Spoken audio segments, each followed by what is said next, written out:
नाशिक शहरातील सीबीएस अशोक स्तंभ हा मुख्य रस्ता 8 दिवसांनंतर वाहतुकीसाठी खुला करण्यात आलाय। माकप आणि किसान सभेच्या आंदोलनामुळे हा रस्ता गेल्या 8 दिवसांपासून वाहतुकीसाठी बंद होता। मात्र काल संध्याकाळी पालकमंत्री दादा भुसेंसोबत झालेल्या बैठकीत सकारात्मक चर्चा झाल्यानंतर आंदोलकांनी आपलं आंदोलन मागे घेतलं आणि हा रस्ता आजपासून वाहतुकीसाठी खुला करण्यात आलाय। याचा आढावा घेतलाय प्रांजल कुलकर्णी।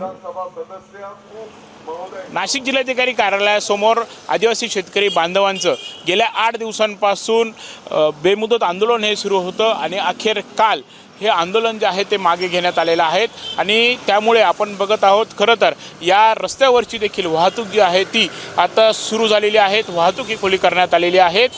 या शेतकरी बांधवांच्या आंदोलनामुळे गेल्या 8 दिवसांपासून हा शहरातील खरं तर हा मुख्य रस्ता सर्व होता, अशोक स्तंभ सीबीएस हा परिसर होता, तो या आंदोलनामुळे बंद झालेला होता।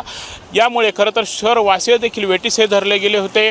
इथे शाळा देखील आहेत, त्यामुळे विद्यार्थी असतील, स्थानिक नागरिक असतील, सरकारी कर्मचारी असतील यांचे मोठे हाल होत होते। अखेर काल पालकमंत्री दादा भुसे यासोबतच प्रशासनासोबत आंदोलकांच्या शिष्टमंडळाची एक बैठक ही सायंकाळी पार पडली। त्या बैठकीमध्ये मुख्यमंत्र्यांशी देखील फोनवरती संवाद साधण्यात आला आणि अखेर लेखी आश्वासन मिळाल्यानंतर या आंदोलकांनी आपलं आंदोलन जे आहे ते मागे घेतलेलं आहे।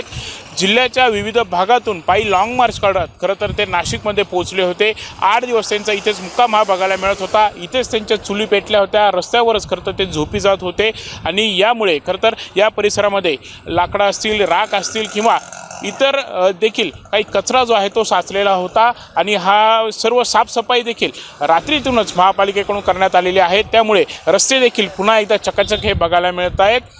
आता खरं तर या आदिवासी शेतकरी बांधवांच्या शिष्टमंडळांनी सरकारला 3 महिन्यांची मुदत ही दिलेली आहे। त्या 3 महिन्यात जर तोडगा निघाला नाही तर पुन्हा एकदा आम्ही आमचा लढा देऊ, लढाईला सुरुवात करू असं त्यांनी म्हटलेलं आहे। त्यामुळे आता त्यांच्यावरती पुन्हा एकदा अशी वेळ येऊ नये आणि त्यांना पुन्हा एकदा रस्त्यावरती उतरायला लागू नयेत एवढीच आपण अपेक्षा करूयात। कॅमेरामन मयूर बारगजेसह प्रांजल कुलकर्णी, एबीपी माझा, नाशिक। एबीपी माझा, उघडा डोळे बघा नीट।